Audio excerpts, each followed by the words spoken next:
আবহাওয়া দপ্তরের পূর্বাভাস অনুযায়ী সকাল থেকে কুয়াশার চাদরে মোড়া জলপাইগুড়ি। কুয়াশার পাশাপাশি বইছে হালকা ঠান্ডা হাওয়া, কনকনে শীতে কাবু।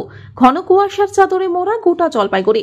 শনিবার উত্তরের জলপাইগুড়িতে ঠান্ডার দাপট অব্যাহত। সূর্যের দেখা নেই, ঠান্ডায় জবুথবু জেলাবাসী। রাস্তায় আলো জ্বালিয়ে যান চলাচল।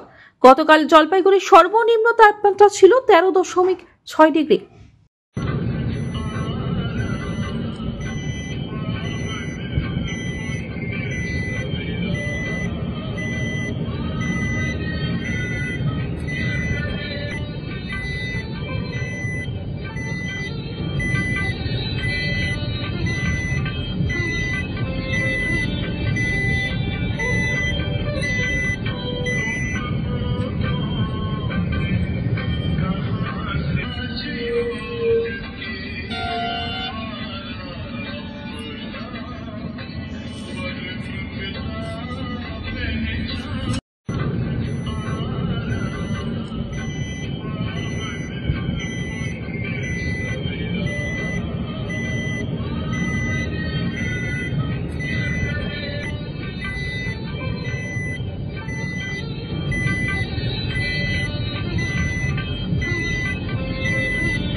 জলপাইগুড়ি থেকে কনক অধিকারী রিপোর্ট, আনন্দবাদ।